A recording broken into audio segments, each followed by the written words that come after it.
Gostava de jogos e diversões para esquecer a minha desdita e ela não tinha ânimo de negar-me o que eu lhe exigia. Estás duvidando de minha lealdade? Não. Podes prosseguir tua narrativa. Disse-lhe eu. Tudo terminou há cerca de 2 anos, meu amigo. Ela, ao fugir de seu próprio lar, simulou um suicídio, que não se efetuou e legou-me à habitação em que vivera. Sua serva, com quem eu vivia e que a conheceu desde a infância, morreu logo após a fuga. Com o coração infortunado, sem alento, despendi tudo quanto apurei com a venda da habitação, das joias e do mobiliário existente, em noites intérminas de boêmia, de jogos, sentindo sempre enlutada, minha alma. Pouco tempo depois, ao referir a um amigo o desaparecimento de Eumana, soube que ela não se suicidara e está vivendo com nome suposto no solar de Apolo, transformada em abrigo de desventurado. Tentei assediá-la, mas venceu ela e fui eu esmagado pela fatalidade. Meu desejo agora é entrar no castelo e revelar todas as peripécias de sua vida infamante, afirmando que ela é responsável pelo homicídio do amante e pelas desventuras do filhinho. Não tens remorso por haveres extorquido tantas quantias para as desbaratar em jogos e entretenimentos nocivos à moral e à alma e ainda desejares prejudicar a uma pobre mulher? Não. Agora só me resta a vingança final. Eu sei que ela não morreu, e que é prestigiada pelos senhores deste castelo infeliz. Meu amor se transformou em ódio e eu preciso aniquilá-la. Repliquei, com energia. Lamento tudo quanto me relataste, Solano, mas, eu, que estou residindo no solar de Jesus, sendo tratado fraternalmente por todos, ignoro-se de Ana Apolônia, culta e inspirada, é a mesma pessoa que te referes, pelo nome de Eumana Sandria. Eu tenho recebido informes minuciosos de um antigo servo do pai de Eumana que, após a morte do amo, caiu em penúria extrema e, como tu, foi admitido no castelo. Ele a conhece, desde os primeiros anos da juventude. Se ele ficou a par de um segredo que pertence a seus protetores, devia ter sido leal aos que o acolheram com benevolência e não trair os que lhe estenderam as mãos generosas, em hora amarga.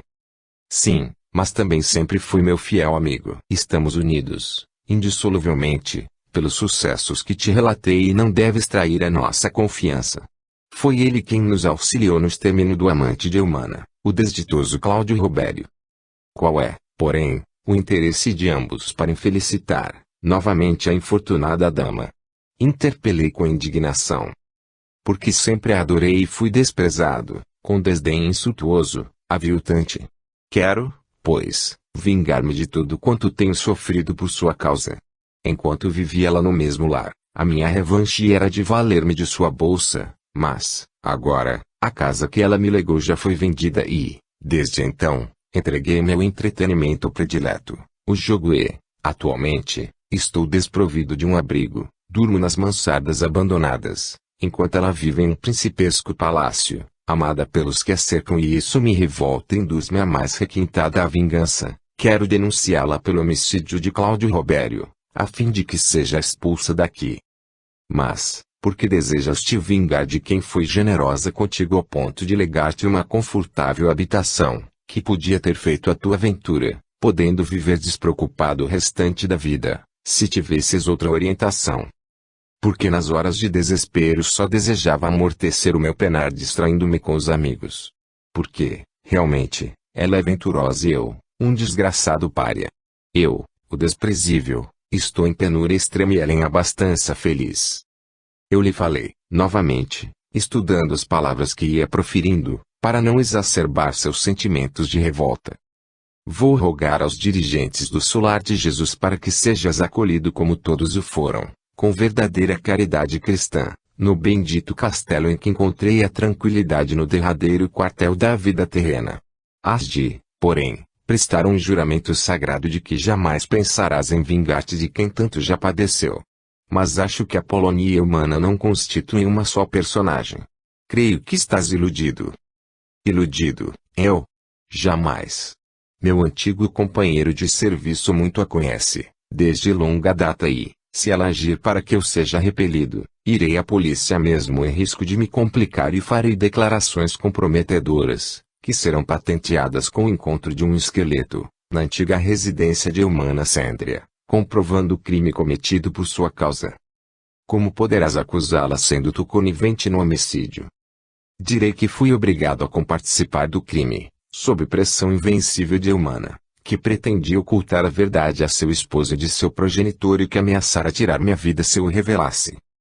Tua denúncia não teria valor, pois foste comparsa e gratificado para a execução do crime. Devias ter efetuado a denúncia antes, e não tantos anos depois. Sim, mas eu direi que agi, também, movido pelo ciúme, fazendo desaparecer do plano terreno o único ser a quem ela adorava. Compartilhaste, pois, do nefando crime, por um duplo motivo: ciúme, por um amor repelido, e por interesse pecuniário, pois ficaste com a vítima sob teu domínio para dele extorquires vultosas quantias. Sim, outrora assim sucedeu, mas, agora, sou impulsionado apenas pelo desejo de vingança, por ela se ter ocultado de meus olhos. Assim, Solano, não poderei interessar-me por ti, receoso que estou de um grave sucesso que irá infelicitar um santuário de paz. Fitou-me ele com os olhos chamejantes e falou, com a voz alterada pelo ódio, que nutre pela digna dama que reside conosco e é tão sensata e acatada por todos que a conhecem.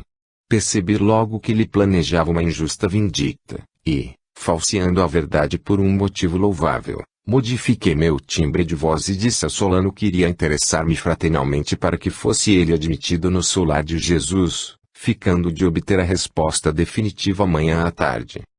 Obrigado, Jônio, disse-lhe Flávio, apertando a destra do fiel protegido. Eu e os amigos presentes vamos agir em defesa de nossa irmã Cassandra e precisamos executar um plano eficiente para burlar as pretensões do cruel adversário de sua vítima. Amanhã virás à presença dos que aqui se encontram, pela manhã.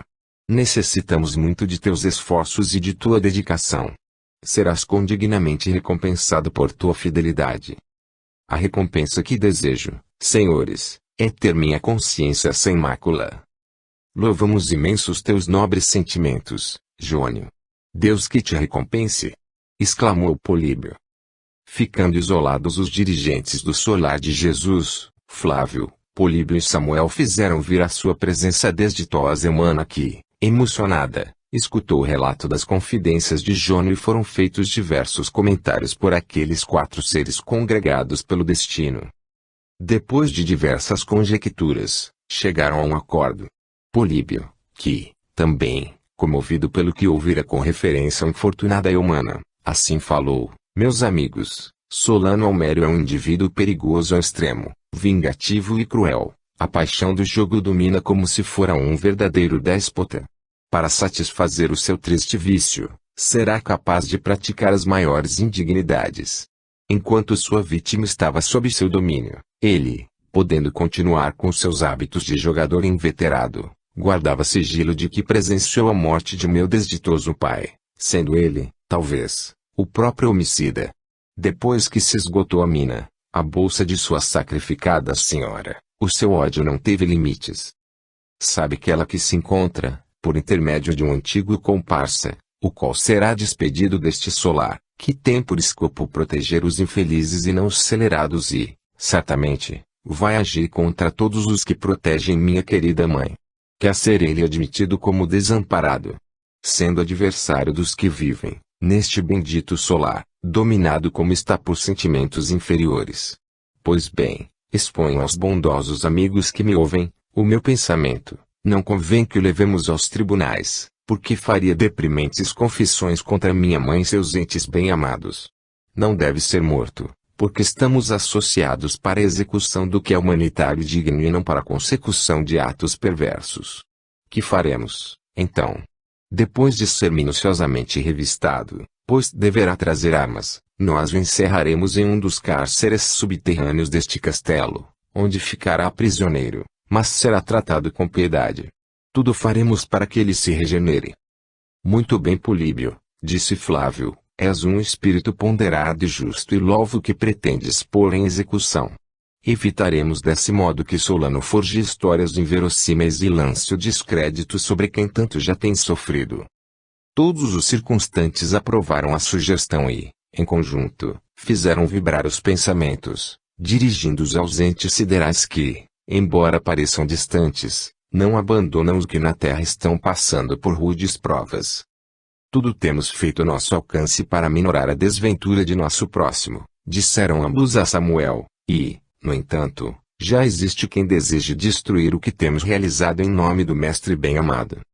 Jesus, porém, não o consentirá, meus amigos. Respondeu-lhe Samuel, pois estamos avisados e, com o auxílio que teremos do alto, sairemos vencedores. Os dirigentes do solar de Apolo tinham ficado apreensivos, pois tudo podiam esperar de um insensato que desejava vingar-se da vítima que se afastara de suas garras asfixiantes. Jônio, ao entardecer, havia-lhes dito: Senhores e amigos, o desventurado Solano Homério disse-me que amanhã, ao alvorecer, estará neste solar contando com a generosidade dos que o dirigem, até agora fartamente demonstrada. Fiquei de ir aguardar sua vinda, além, na estrada real. Podeis confiar na minha lealdade, senhores. Sim, Jônio, nós te esperaremos, com a máxima confiança. Falou Políbio, fitando com gratidão. És digno de nosso reconhecimento, pois se não nos relatasses a verdade, provavelmente todos nós teríamos de sofrer amanhã as consequências da alucinação de um indivíduo sem consciência. Jônio, emocionado, antes de se retirar, falou: Podeis confiar em minha eterna gratidão. A recompensa que mais desejo é a de jamais retirar-me deste grande solar e merecer a afeição paternal daqueles que o dirigem. Transcorreu o dia sem incidentes dignos de menção. Os dirigentes do solar, contando com a presença de Samuel e Sócrates, que era culto professor dos jovens e adultos, auxiliado por sua digna esposa Eneida, mostravam-se calmos, porém, entristecidos. Passou a noite, alvorecendo um dia primaveril. Jônio afastou-se do solar de Jesus, partindo ao encontro de Homério. Não haviam decorrido 2 horas quando regressou o fiel Jônio, seguido do alquebrado Solano Homério que, a custo, conduzia um grande saco que depositou no solo. Mal chegara. Esperavam-no, no andar térreo, Flávio, Políbio e Samuel. O recém-chegado, aparentando humildade e gratidão, saudou-os cortesmente, dizendo-lhes: Muito vos agradeço o acolhimento amistoso, senhores, e confio agora, até que a morte me leve para o túmulo, em vossa generosa proteção. Tu a terás, meu amigo, respondeu-lhe Políbio, mas desejamos, agora, avisar-te de que vamos proceder com toda a lealdade, a fim de que seja verdadeiramente fraterno o acolhimento que te será dispensado. Desejamos antes fazer uma rigorosa inspeção no volume que trouxeste. Pois duvidais de mim, senhor? Interpelou ele, fitando Jônio, que empalideceu visivelmente. Logo após, Solano agarrou com violência o surrão que levara, querendo afastar-se do local onde fora acolhido fraternalmente.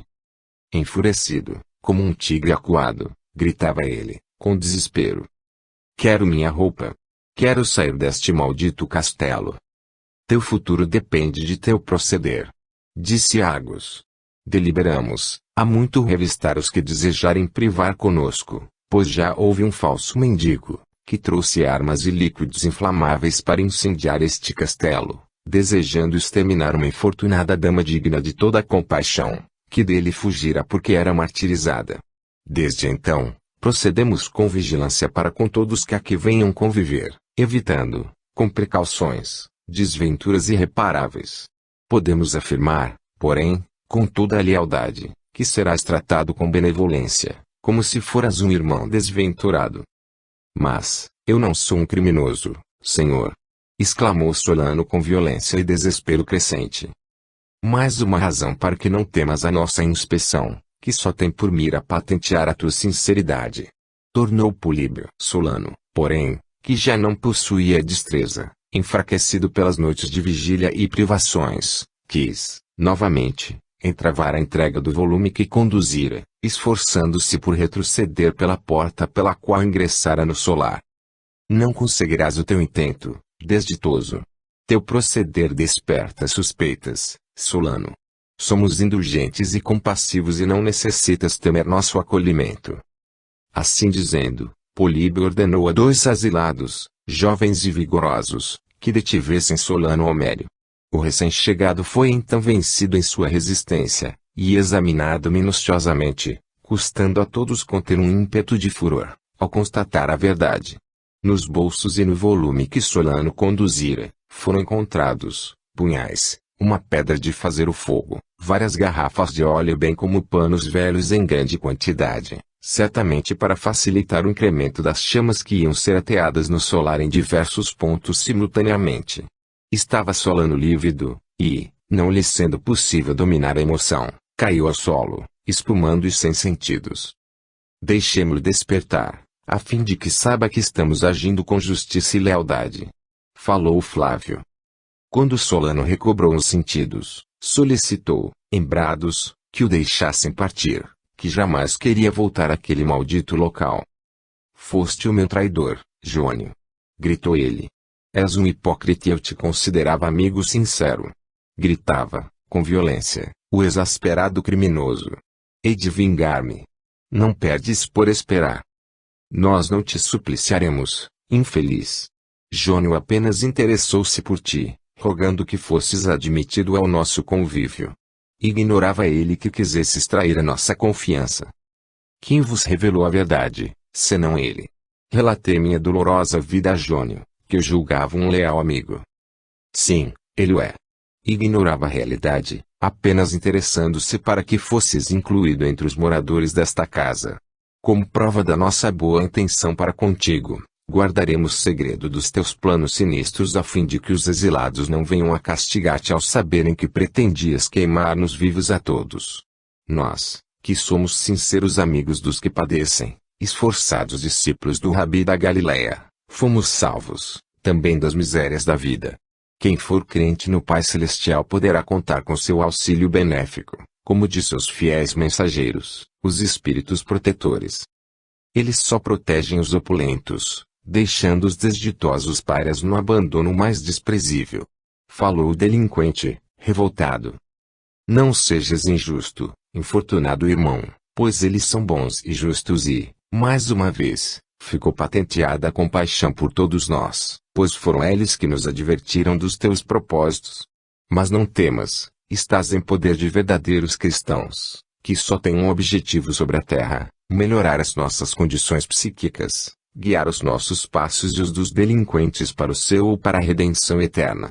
Pensaste somente na vingança contra quem foi sacrificada por mais de 2 decênios por aquele que apunhalou quem ela adorava, não a deixando mais em paz. Seguindo as lições de Jesus, perdoou-te o haveres assassinado o meu infortunado pai. Pai, dissestes vós. Inquiriu, com espanto e pavor, o encarcerado, fixando o Políbio com um olhar cintilante de ódio incontido. Sois portanto filho desaparecido de Eumana Sendria. Agora percebo por que caí em verdadeira cilada. Não sabeis, por acaso, que eu é que vos salvei a vida. Ignorais que vosso avô materno ordenou que vos arrojasse nas ondas. Sei que foste o encarregado de levar-me a uma praia deserta, pouco distante do Golfo, mas, não me iludes, pois o que fizeste não foi por piedade, mas para conservar o domínio sobre tua indefesa vítima, minha mãe. Fui encontrado e criado por um compassivo pai, Samuel Isócrates, aqui presente, que me educou, tratando-me sempre com amor. Embora saiba o móvel de tua pretensa caridade, saberei ser grato e compassivo. Terás minha proteção, e, sobretudo, quero arrancar-te dos braços do crime, do jogo e do mal. Tudo o que fizeste, salvando-me de uma violenta morte, não foi por bondade tua, mas para teres um argumento a teu favor e que ficasse mais longe das tuas mãos insaciáveis, tua vítima de prolongada extorsão. Não discutamos o passado. Houve o bem praticado, outrora, dá-me hoje, em troca, a liberdade, mancebo. Não sejais injusto para que eu não tente vingar-me tornando-vos desgraçado. Tu és o que és, infeliz, pois eu jamais serei assim considerado, porque tenho em mente a prática do bem, do dever, da doutrina cristã e, por mais desditoso que o seja, não serei desgraçado, porque não me há de faltar a misericórdia divina. Ficou provada a tua criminalidade, ao buscar um abrigo acolhedor, que tem por objetivo a expansão da caridade, para destruir o lar de dezenas de infortunados. Foste recebido com um novo amigo e vieste preparado para incendiar este bendito refúgio dos que padeciam pelo mundo de sabores e misérias. Eu e meus dignos companheiros, temos em mente atenuar as amarguras alheias, repartir o pão como fez Jesus, o eterno símbolo da caridade neste planeta. Rogai perdão a Deus e a Jesus. O desditoso Solano contorcia-se no solo, como se houvesse sido mordido por uma víbora, presa de um furor indescritível. Hei de conseguir evadir-me e tereis de resgatar o que estáis me fazendo sofrer, desgraçados. Solano, falou Samuel, aproximando-se do detido, nós não desejamos atormentar-te, nem fazer-te padecer, mas queremos regenerar tua alma, encaminhando-a para o Criador e Pai. Não temas tortura alguma. Vais ser tratado humanitariamente dependendo tua liberdade do teu proceder correto.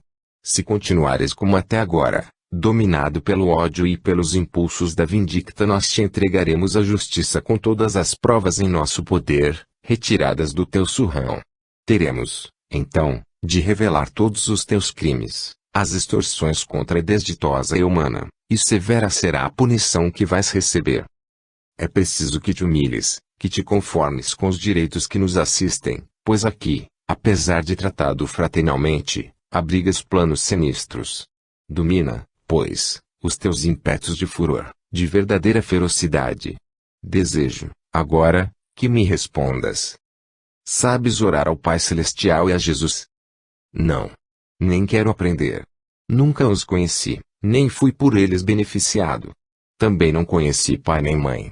Fui criado, por esmola, numa casa com toda a crueldade, como escravo e, por isso não sei compadecer-me dos que sofrem. Aos 20 anos de idade, fugi do local onde fui criado e encontrei asilo no lar do progenitor de Eumana Sêndria, a qual comecei a adorar, sentindo que seu domínio me subjugava completamente. Vê-la era suficiente para fazer-me feliz. Ela era possuidora de uma surpreendente formosura, parecendo-me encantadora deusa da mitologia que houvesse ficado tangível por um poder sobrenatural. Bastava que ela se compadecesse de mim, que me dirigisse uma palavra de afeto e seria seu escravo. Mas, era orgulhosa, e, embora consorciada com um homem rico, amava um jovem de família humilde que, na ausência do esposo, introduzia-se em seu dormitório. Quando seu pai, enlouquecido de ódio, propôs-me exterminá-lo, eu aceitei com prazer e fê-lo com violência, por vingança. Passou ela a odiar-me, com ferocidade. Nunca ninguém descobriu nosso crime, pois não houve testemunhas e o cadáver foi sepultado nos fundos do quintal. Cumpri as determinações do Senhor que era seu pai e ameaçou-me de exterminar minha vida se eu revelasse o trágico sucesso, que nunca foi desvendado, por mais que as autoridades policiais procurassem o desaparecido a pedido de sua mãe. Não soubeste conquistar a afeição de Eumana Sêndria, Solano. Falou Samuel, aproximando-se do detento. Não se conquista pela violência um coração nobre, ferido urgentemente por uma tragédia inesperada. Solano Homério, ouvidando por momentos as palavras de Políbio e Samuel, deixou-se cair ao solo, preso de um acesso de lágrimas, que lhe abalava o peito com violência. Tudo está perdido. Cheguei ao fim desta maldita vida. Exclamou ele com desespero. Não, amigo, respondeu-lhe Samuel, intervindo compadecido do desditoso delinquente. Ainda podes sentir, em teu íntimo, a felicidade que só existe na alma dos justos, nos momentos de mais acerba prova. Não tenhas pensamentos de revolta ou de vingança, de ódio ou de crueldade. Torna-te humilde e compassivo. Alia-te aos que se esforçam por seguir o Mestre da Galileia, abolindo os atos de violência, sendo cumpridor austero de todos os deveres cristãos, buscando o sacrifício como saneador da alma onde há remorso e recordações pungentes pelo mal praticado em horas fatais. Enquanto não dominares os ímpetos de ódio e de crueldade, não encontrarás a paz de que necessita teu espírito. Pensas em retribuir o bem que desejamos fazer-te com o mal que projetaste contra nós. Assim procedo, porque desde que compreendi a vida, falou com aspereza Solano, só tenho recebido decepções amargas. Por desventura minha, conheci a Eumana no esplendor da juventude e tive a desdita de enamorar-me de seus encantos. Vê-la era o meu único prazer. Mas fui desprezado como se não pertencesse à mesma humanidade, e, sendo bela como uma deusa, adorei-a com loucura, e, para ganhar um sorriso, um olhar compassivo, seria capaz das maiores loucuras ou das mais inesquecíveis heroicidades. Ela, porém, era sempre indiferente às minhas demonstrações de afeto, correspondendo à afeição de um e sendo forçada a unir seu destino ao de outro a quem ela não amava. Nunca se compadeceu de mim, parecendo odiar-me, tanto mais quanto ia transcorrendo o tempo, desde que perdera o seu grande namorado. Bem sabes, Solano, que a sociedade está dividida em diversas castas, de acordo com o nascimento de cada ser humano, e, raramente, alguém poderá invadir a que lhe não pertence. Quem dividiu as criaturas humanas pela cor de epiderme, pelas raças de diversas categorias? A humanidade? Não. Deus, que é a suprema justiça e deve agir de acordo com o mérito ou demérito de cada indivíduo. Somente existe a igualdade integral nos planos superiores do universo, depois que esgotarmos o cálice de amarguras das provas terrenas, depois de conquistadas todas as virtudes dignificadoras. Talvez, mas, quando ela perdeu o pai e o esposo, quase na mesma época, ficou inteiramente livre e podia ter atendido aos imperativos do meu coração que aguardava com ansiedade aquela ocasião. No entanto, fui tratado com desprezo, com desdém ofensivo, que me levaram ao desespero humilhante que só sentem os párias, os escravos, os inúteis na vida terrena. Ignoras, Solano, que foste tu quem arrebatou a vida ao ser adorado.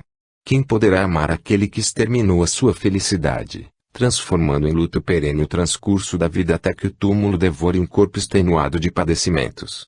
Quem não sofre com os embates da dor, vibrados pelos que destroem as esperanças, as ilusões, deixando o coração vazio e inútil até o extremo alento vital? Não destruíste todos os projetos que ela nutria para o porvir? Só os que ainda não sofreram um destes rudes golpes poderão perdoar-te a crueldade que praticaste sob duplo motivo, vingança e desejo de enriquecer. Poderias ter-lhe conquistado a gratidão depois que salvaste o fruto de um afeto profundo se não houvesses desde então extorquido quantias inapreciáveis, almejando talvez levá-la à penúria extrema para que, então ficasse nivelada a ti. Mas uma vez que isso não aconteceu e ela fugiu, legando-te todos os seus haveres, devias ter controlado os gastos, para que, jamais caísses em penúria. Mas, uma vez mais, foste arrebatado pelo vício de jogo, e cedendo os desmandos ao que chegaste a possuir. Aí, Senhor, a sua ausência, para meu coração sequioso de sua presença, tornou-me verdadeiramente desgraçado. Preferia que ela me acusasse, vibrasse um látego de fogo em meu corpo, mas não fugisse da minha presença, pois vendo-a, encontrava uma gota de conforto para o coração enlouquecido de amor. Por que não lhe pediste perdão? Por que lhe aumentaste o sofrimento impondo-lhe gastos que, aos poucos, iam extinguindo o que possuía ela? Por que concebi o seguinte plano que me pareceu invencível, reduzi-lhe a penúria extrema, para que me olhasse com atenção, e, desde então, eu saberia trabalhar, confortando-lhe a alma e, também, recebendo a esmola de um carinho seu. Esse plano não deixa de ser engenhoso, Solano, afirmou Samuel, mas não surtiu efeito, pois que ela, sempre digna, não se utilizaria jamais dos préstimos de quem assassinou seu mais profundo afeto, preferindo a morte à ignomínia. Condenais o meu proceder, vós que aqui estáis vedando o meu desaparecimento, porque não sabíeis quanto ela me supliciava com seu desprezo humilhante. Agora, que me convenci de que ela já partiu para o desconhecido, encontro-me mais desventurado, pois ficou despovoado o mundo que habito. Queria vingar-me de seu assintoso desprezo, mas agora, que ela morreu, extinguiu-se o meu ódio. Deixai-me sair, afastar-me deste solar, ou permiti-me finalizar o meu suplício atirando-me do alto de uma das torres deste castelo. Não, infeliz! Exclamou Samuel, penalizado, postando-se à frente do detento. Desiste de praticar um novo crime agora contra a tua própria alma, mas nossa vida não nos pertence, podendo agir como bem o entendemos. Que é, então, sobre a terra, que nos pertence. Tudo podemos perder até a própria alma. Vou conceder-te a resposta de que necessitas, Solano. Ouve-me, pois, com atenção. Nós não nos pertencemos, mas ao Criador do Universo, o Pai, que nos concede faculdades morais, intelectuais e psíquicas. O ego, ou o nosso eu, é o responsável por todos os nossos atos dignos ou reprováveis. No entanto, Solano, tudo que nos pertence, no próprio organismo, tem um domínio estranho e desconhecido pelos ateus. O Senhor é o próprio fator do universo, Deus. Logo, nossa alma não é absoluta e deve obedecer às leis divinas, como organismo, aos imperativos de nosso espírito, sede da inteligência, o farol celeste. Não deve deixar triunfar o mal, dominando os cruéis impulsos que ele inspira. Então, nossa alma na qual creio muito pouco e nossa vida não nos pertencem. Que é, pois, exclusivamente nosso, sobre a terra, apenas nossa sepultura. Falou Solano, mordaz, com a voz alterada e repleta de sarcasmo. Vou informar-te devidamente, Solano, pois tens agido mal por deficiência de orientação cristã, que só se aprende, mais do que nos templos, nos lares paternas e tu não os tiveste, ficaste ao léu da sorte, e assim, tua alma ficou repleta de descrença e revolta. Segundo as provas que nos fornecem as comunicações com o plano invisível, a única coisa que nos pertence, realmente, são as nossas ações, nobres ou nocivas. As primeiras nunca se afastam de nosso espírito, as outras deverão ser expungidas e permanecer na terra, até que se transformem em caridade, em perdão, em auxílio aos prejudicados, formando tudo o patrimônio eterno de nossa alma imortal. Bem vês que podemos enriquecer o que nos pertence por dádiva celeste, a alma, que nos é concedida desde o instante em que a fagulha divina se desprende do Criador e Pai. Ele nos-la concede como um genitor distribui os haveres que possui, não para que sejam desbaratados nababescamente, até que se esgote a derradeira moeda, como te sucedeu, mas para que possamos aumentar o pecúlio, tornando-o incalculável, fazendo-nos bilionários de virtudes, de ações dignificadoras, de esforço em prol do progresso humano, da ciência, da instrução, da moral, da espiritualidade, da redenção, nossa e de nossos semelhantes. Bem vês que, com nossos esforços, nossos labores, podemos conquistar bens eternos ou de duração infinita. Que nos custa o esforço em prol de nosso semelhante, de nosso próprio espírito. Não tens passado noites incontáveis à mesa do jogo? Por que não as passas beneficiando os enfermos, em algum hospital, acolhendo os infelizes em uma habitação que fosse custeada por teu labor e teus sacrifícios? O mal é como o câncer que destrói os tecidos, com a diferença que aquele carcome a alma, que só se reconstitui após muito sofrimento ou muitas ações nobilitantes. O mal é sempre punido, o bem, recompensado.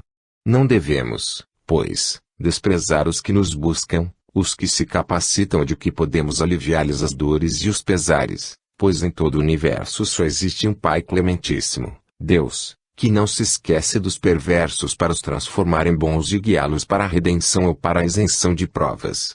Estás pensando no suicídio, Solano, para te libertares da dor. Estás iludido, pois o sofrimento não termina no túmulo, mas segue o espírito, que é indestrutível e, talvez, seja mais intensificado do que quando nos encontramos no plano material.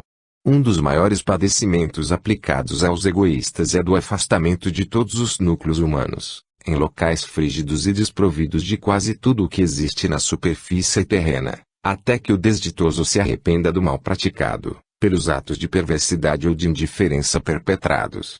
Humilha-te e implora perdão a Deus, nosso Pai amoroso e boníssimo, e conhecerás a felicidade. Como podeis saber, com toda precisão, tudo o que acabastes de revelar-me, Senhor? Porque meus lábios pronunciam o que minha mente, ou minha alma recebe, ditado pelos mensageiros divinos. Mas como hei de convencer-me de que nossa vida não nos pertence, e não podemos executar o que concebemos? Em todos os lugares sempre se manifestam seres que pertenceram ao plano terreno e têm feito revelações, com as quais podemos saber tudo quanto se relaciona com a verdadeira vida aqui, erradamente, chamamos de morte, quando por esta, às vezes, se o bem já superou o mal, e os delitos foram todos remidos, podemos alcançar a verdadeira imortalidade. O que nos pertence, Solano, realmente, é o cumprimento exato de todos os deveres morais e sociais, a prática do bem, da virtude, o esforço em prol do progresso psíquico e, então, esse patrimônio, o único que Deus valoriza, constitui um tesouro inalterável de nosso espírito que contém a fagulha divina, eterna quanto ele o é. Compreende, Solano, a grande verdade. Acompanha-me agora na prece que vou dirigir ao Senhor dos Mundos. Todos inclinaram as cabeças e Samuel pronunciou com voz pausada: Senhor, infundi em nossos corações sentimentos dignificadores de amor abnegado aos que sofrem, de perdão aos nossos ofensores.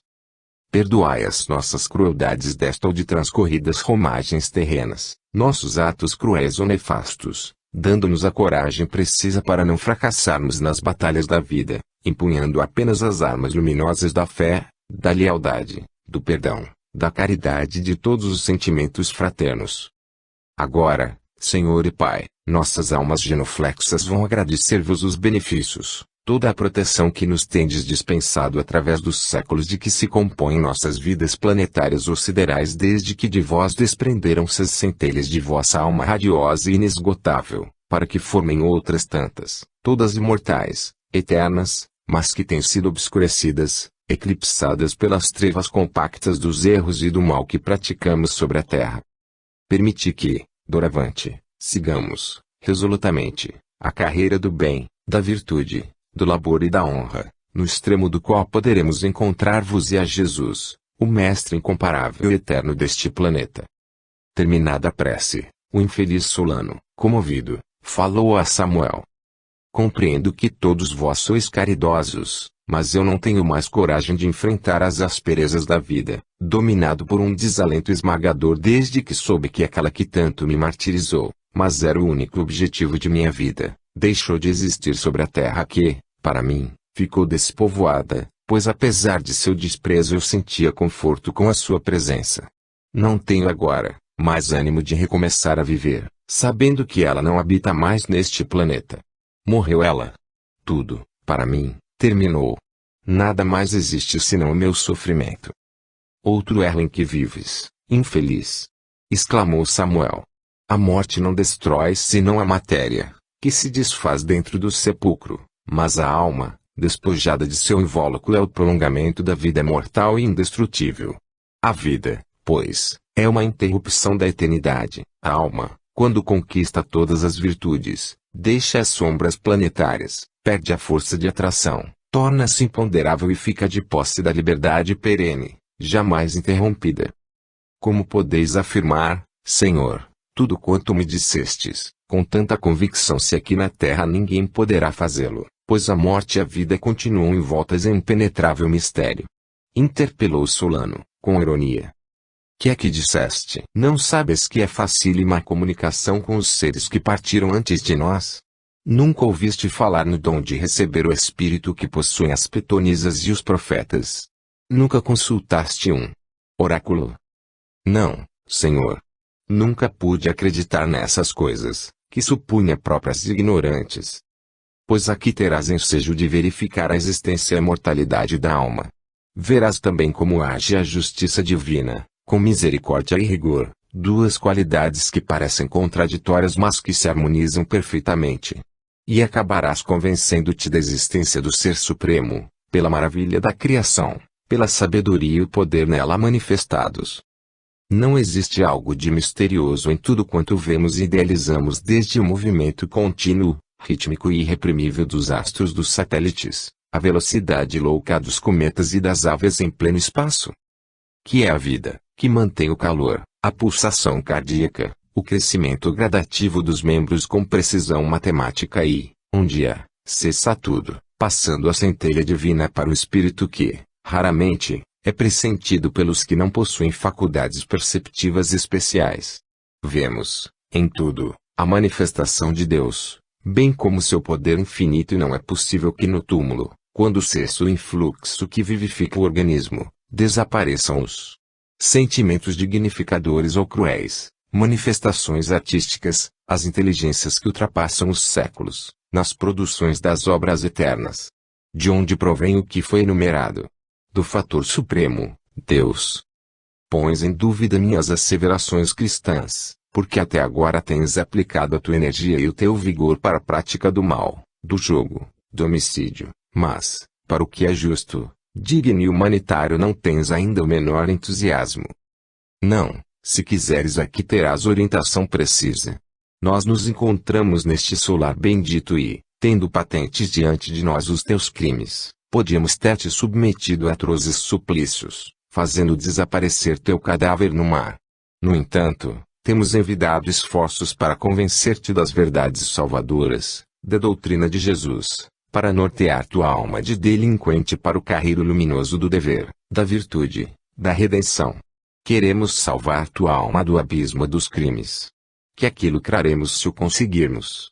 A paz de consciência, a bênção celestial. Nós, que, socialmente, estamos em situação vantajosa em confronto com a tua, aqui estamos para revelar-te as verdades que já foram patenteadas, e, em vez do silêncio e das correções perversas, temos procedido contigo como se fosses um amigo, ou um irmão infortunado. Lemos, porém, em teu rosto, a dúvida e a revolta mal dissimulada em teu olhar cruel. Parece-me que, infelizmente, perdemos o nosso precioso tempo, pois te mantens insensível às demonstrações de caridade humana e da piedade celeste.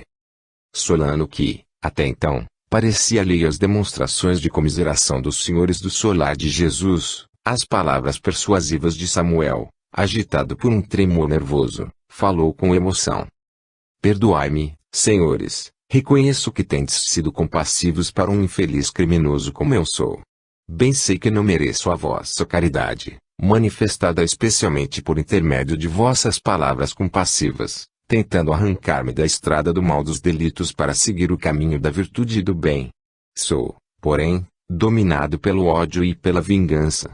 Sei que tendes sido piedosos para comigo, mas, eu me sinto tão desgraçado, que, talvez, mais vos agradecesse se me tirasseis a vida. Vossas exortações sensatas muito me têm feito padecer. Não estou preparado para suportá-las e vivê-las. Meu ambiente é outro e não posso modificar-me. Tu te iludes, tornou Samuel, podes perfeitamente despertar em teu espírito sentimentos dignificadores, arrependimento sincero do que tens praticado contra o próximo.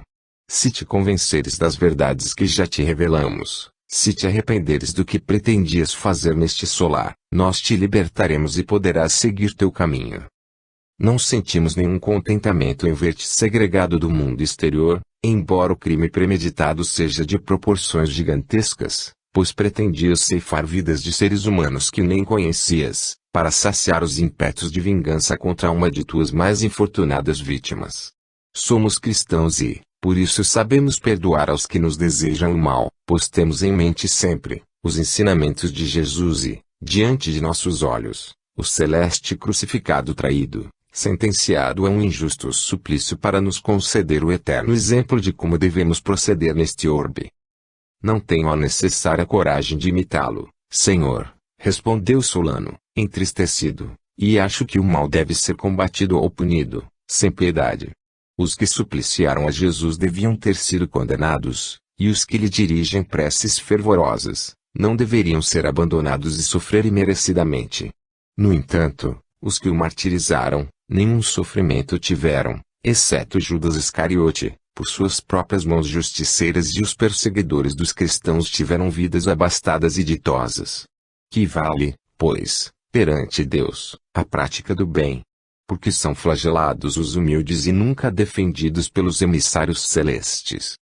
Ainda não compreendeste, Solano, a justiça divina. Tornou Samuel, convicto das palavras que já havia pronunciado. Deus nos concede o livre-arbítrio, outorgando-nos a liberdade de praticar o bem ou o mal, porém, o primeiro é, sempre, por ele recompensado, e o segundo, punido hoje ou no porvir milenário das criaturas humanas. O que nos parece ilógico é o não presenciarmos, na mesma peregrinação terrena, o desfecho desejado para os apologistas da justiça. Os algozes de Jesus ficaram impunes na etapa terrena em que desempenharam um papel condenável. No entanto, nas subsequentes peregrinações planetárias têm eles sofrido o que fizeram o Mestre padecer outrora, na Palestina. Que importa não saibamos quem são eles atualmente. Os sofrimentos continuam alojados no plano terrestre, as injustiças prosseguem o seu curso nefasto. Por quê? Simplesmente porque as vítimas de hoje foram os algozes de ontem. Ele, porém, o Mestre bem-amado, veio exemplificar o procedimento que devemos ter nas horas de amargura, sorver o cálice dos padecimentos com ânimo sereno, convictos de que o Criador e Pai saberá fazer justiça integral.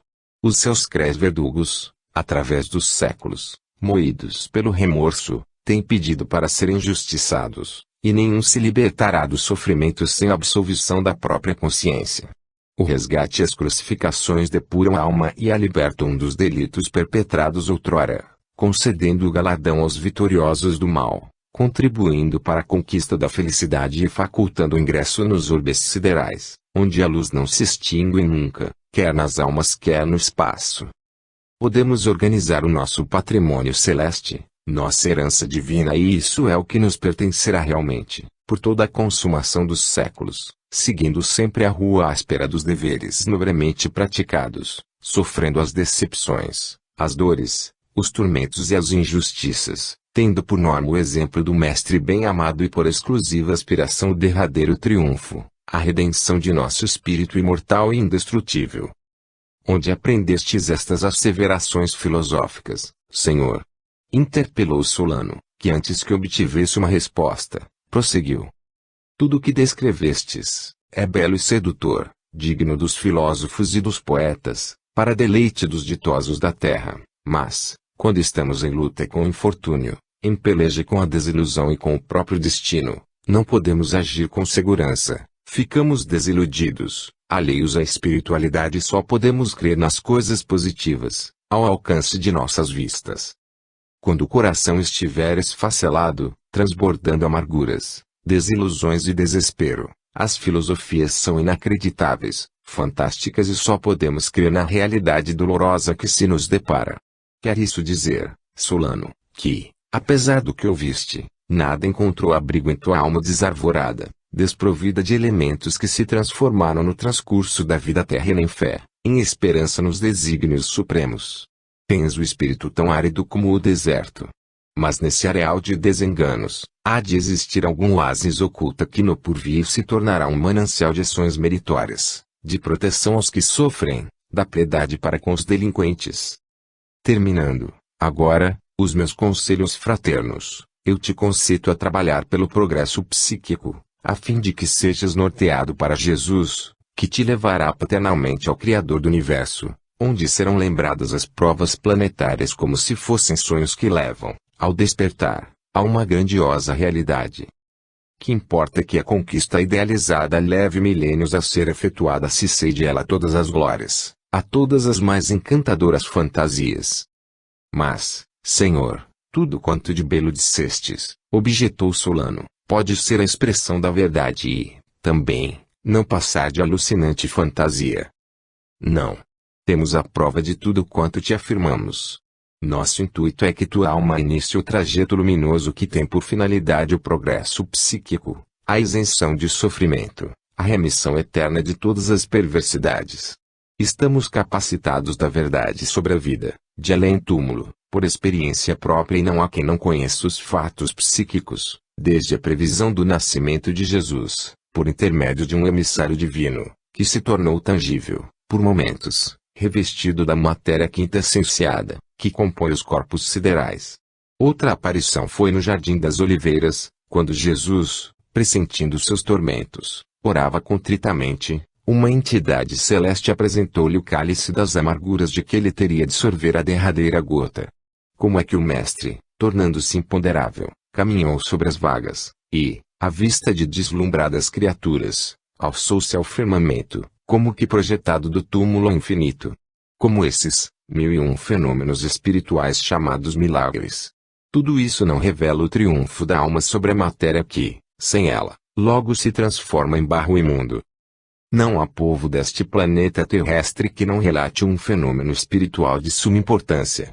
Nós, pois, os espiritualistas, sabemos em que basear as nossas convicções. Não somos fantasistas, mas temos bases em fatos diários que parecem sobrenaturais e, no entanto, se explicam satisfatoriamente.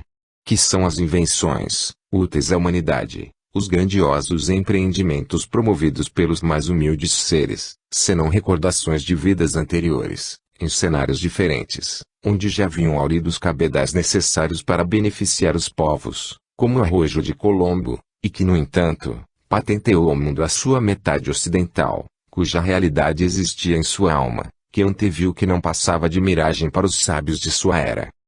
Quando meus progenitores morreram, tragicamente, dominado eu por pesar avassalador, vencendo a custo a dupla dor que me ferira, teria talvez fracassado, buscando a morte voluntária quando, altas horas da noite, recebi dos emissários de Jesus a orientação de que eu necessitava. Afirmo, pois, com segurança inquebrantável, que a alma subsiste após a morte. Esta nada é senão um episódio em nossa vida, uma interrupção dos sofrimentos planetários. Se eu te disser que, antes que pedisses a um amigo para interceder por tua vinda para este solar, um dos nossos guias invisíveis revelou-nos toda a extensão de teus projetos sinistros, não porás mais em dúvida a realidade. Até nossos pensamentos são devassados pelos que possuem faculdades perceptivas. É natural que os desmaterializados as possuam em mais elevado grau do que os que estão revestidos da matéria.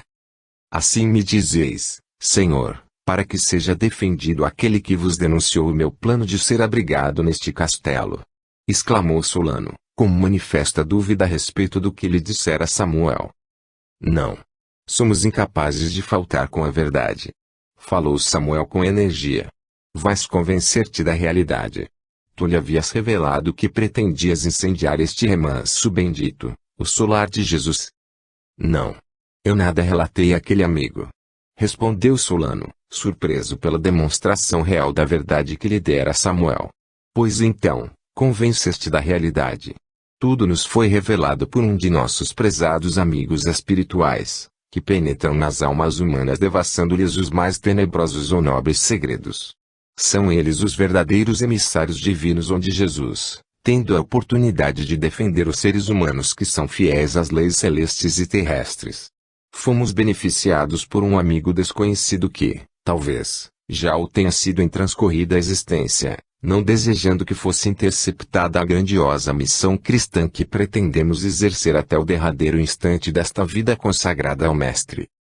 Sirva-te, pois, de exemplo sucedido, e não te rebeles contra os que, almejando praticar o bem, procuram tolher teus propósitos de vingança. Solano, com a fronte pendida, conservou-se muda por alguns instantes e, após, respondeu comovido. Eu tenho sido um abandonado sobre a terra, sem família, sem afeições sinceras, só tenho encontrado quem me propunha questões indignas e, unicamente agora, reconheço que eu devia ter tido a precisa coragem de as repelir. Hoje, sinto que sou um dos mais desventurados entes humanos, pois, aqui, onde poderia encontrar conforto para meu coração esfacelado, foi descoberta a verdade de meu indigno proceder, e, jamais, alguém terá confiança em meus atos ou em minhas palavras. Seria preferível que se extinguisse minha miserável vida. Não, meu amigo. Não queremos tua morte, mas concorrer para tua salvação, para o teu sincero arrependimento, para que sejas um verdadeiro discípulo de Jesus, convicto das luminosas palavras que transmitiu ele aos que o seguiram, deslumbrados pelo que revelara aos que sofrem, concitando-os a perdoar os adversários, praticar o bem, e, embora crucificado e com a fronte cingida de espinhos, não vociferou contra o destino, sabendo ser indulgente para com os que o faziam padecer. Perdoai-lhes, Pai, eles não sabem o que fazem. Exclamou ele, quase à hora de terminar sua excelsa missão planetária. Que é que lucrais, Senhor, conseguindo o progresso de minha alma, na qual não acredito realmente, se a tenho, ou não, pois nada me revela a sua existência. Interpelou a Samuel infeliz. Nós não trabalhamos pelo conforto material e espiritual de nosso próximo pelo lucro que disso nos possa advir, mas pelo prazer de concorrer para a felicidade dos nossos semelhantes. Queremos libertar-nos dos padecimentos planetários praticando os deveres sociais, psíquicos e morais, pois só assim procedendo faremos jus à glória suprema, à redenção. Não crês na existência e sobrevivência do espírito porque não és observador. Ele está patente até nos fenômenos orgânicos, pois, quando a alma parte, desprendendo-se da matéria, o coração fica paralisado, e a matéria entra rapidamente em decomposição. Que é que o movimenta, enquanto estamos com saúde? Que é que produz o crescimento, todos os fenômenos vitais, a compreensão, a inteligência, os pendores artísticos, perversos, nobilitantes, senão o fator divino que se localiza em nosso organismo tangível. A matéria, desmembrada da alma, o agente propulsor divino, é inerte, semelhantes aos minerais. Que aqui projeta os grandes empreendimentos humanos, filosóficos ou científicos, senão o espírito oculto, que já tem conhecimentos de etapas anteriores. Porque, se assim não fora, sendo a constituição física do organismo idêntica em todos os corpos carnais, todos os seres humanos seriam iguais, em estatura, inteligência, bondade ou perversidade, como os animais inferiores. No entanto, os próprios irmãos oferecem característicos diferentes na estatura, na cor dos cabelos, na tez, nos sentimentos, nas aspirações, no proceder. Porque assim sucede. Porque alguns indivíduos são idealistas, como Platão e Sócrates, outros matemáticos como Arquimedes e Pitágoras, e, muitos, são loucos, desprovidos de senso, de virtudes, de nobreza. De onde provém a diversidade de percepção? Do sangue, do cérebro, do coração? Se assim fora, porque todos os seres humanos não são iguais como as folhas da mesma árvore, como as rosas da mesma roseira. Que elementos favoráveis ou deprimentes atuam no cérebro de uns e dos outros? Que aqui diversifica os entes humanos em todos os países, em todas as regiões terrestres. Alma. O corpo, que se desfaz em putrefação no âmago dos sepulcros, não deixa vestígios dos pensamentos nobres ou nocivos, da dor moral, da alegria, da loucura, do senso, da fantasia, da vocação para as artes mais afamadas. Só a pré-existência da alma explica a vocação, o gênio. Que é que conserva as lembranças do passado, os planos do futuro, o amor, o ódio, os projetos mais grandiosos ou deprimentes. Onde se elaboram os planos sinistros? Na alma. Em resumo, queres saber o que é a alma? Vê um corpo sem ela. Uma coisa, porém, eu vos prometo, nunca mais praticarei um ato condenável contra o próximo. Pois bem, Solano, respondeu-lhe Políbio, penalizado, vamos agir com inteira justiça, conforme o teu proceder, e, em breve tempo, nós te libertaremos, contando com a tua perseverança no bem e, serás um de nossos auxiliares. Nós, mormente eu, de quem salvaste a vida, no início desta peregrinação terrena, faremos o que necessitas para a pacificação de teu espírito. Obrigado, mancebo, jamais me esquecerei de ti das palavras maravilhosas deste Senhor, que tão belas preleções tem feito, para que eu perceba a finalidade da vida humana. A todos os presentes o meu eterno reconhecimento. Transcorreram dias serenos para os habitantes do solar de Jesus. Eumanas Sendria apenas vivia reclusa em seu aposento particular orando e idealizando um porvir menos doloroso, pois a presença de Solano, embora prisioneiro, causava-lhe incessante preocupação e, por vezes, seu afetuoso filho ia encontrá-la em pranto, quando o interrogava com ansiedade. Como passa o desditoso Solano? Somos ambos prisioneiros. Parece mais conformado com o destino, mas está imerso em mutismo angustioso. Algo me adverte de que há um sinistro projeto em sua mente. Também eu creio, confirmou Samuel, que se achava presente. Momentos após este ligeiro diálogo, Políbio ergueu-se e, com a voz alterada, a mão levantada, falou, com vibração intraduzível: irmãos e amigos, Jesus vos abençoe. Humilde e conforta o coração árido do infortunado Solano Amério que premedita, com insistência, a morte do seu corpo terreno. Vós, irmãos, fostes grandemente humanitários com ele, e por tudo quanto fizerdes pelos desditosos, Deus vos recompensará. Tivestes uma inspiração divina e, muito labor, incontáveis sacrifícios tereis de efetuar para o desempenho de vossa meritória missão planetária que terá repercussão no plano sideral. Hoje deveis interpelar o infortunado detento a fim de que saibais o que concebeu ele para libertar-se do cárcere em que se encontra e do sofrimento moral. Tereis doravante uma vida de incessante vigilância, pois não podendo o prisioneiro efetuar o projeto de vingança, quer desertar do mundo material conjecturando alcançar plena liberdade. Que Deus vos abençoe e inspire, irmãos e amigos.